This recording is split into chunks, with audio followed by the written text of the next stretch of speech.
UPetro wokuqala isahluko sokuqala.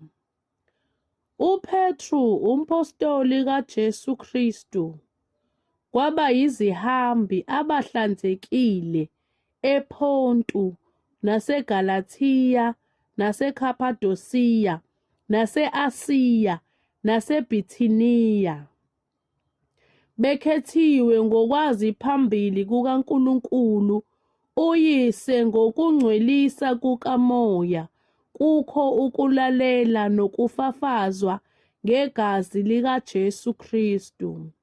Makwandiswe kinina umusa nokuthula.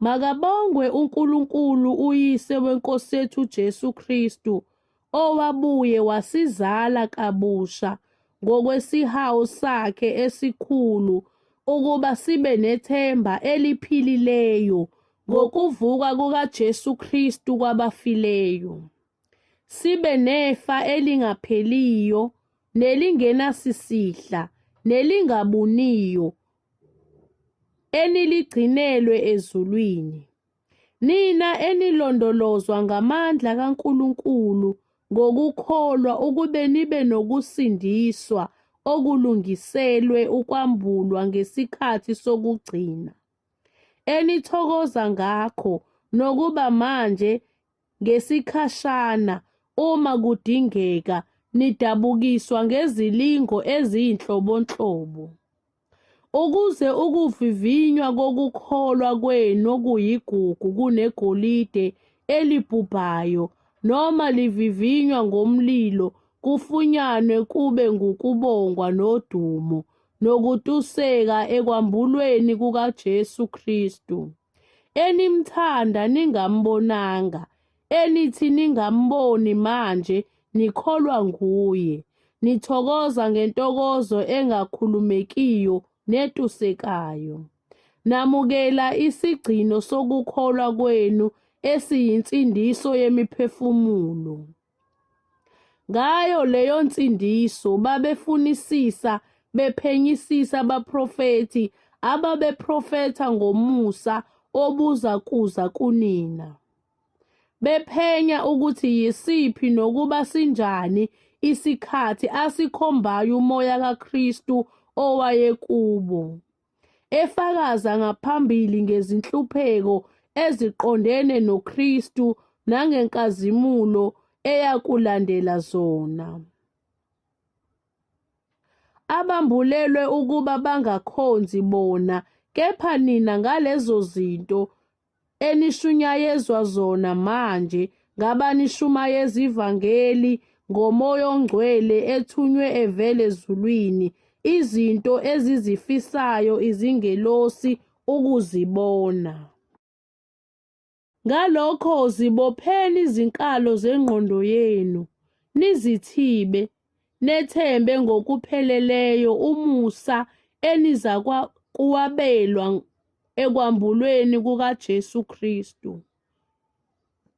Njengabantwana abalalelayo, ningalingisi izinkanuko zakuqala ekungazini kwenu, kodwa njengowanibizayo engcwele, manibe ngcwele nani ekuhambeni konke, ngokuba kulotshiwe ukuthi, manibe ngcwele, ngokuba mina ngingcwele.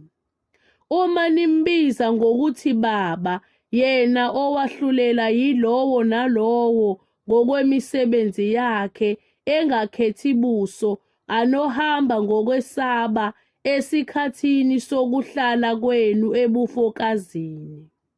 Nazi ukuthi anihlengwanga ekuhambeni kwenu okuyize enakunikezwa ngawoyihlo ngezinto ezibhubhayo, isiliva negolide, kodwa ngegazi elinqabileyo likaKristu, kungathi elewundlu elingenacala, elingenabala, owaziwa phakade, izwe lingakasekelwa, kepha wabonakaliswa ngezikhathi zokugcina ngenxa yenu, enikholwa nguNkulunkulu ngaye, owamvusa kwabafileyo, nowamnika inkazimulo, ukuze ukukholwa kwenu kube nethemba kuNkulunkulu. senihlambululile imiphefumulo yenu ngokulalela iqiniso, nize nithande abazalwane ngokungazenzisi.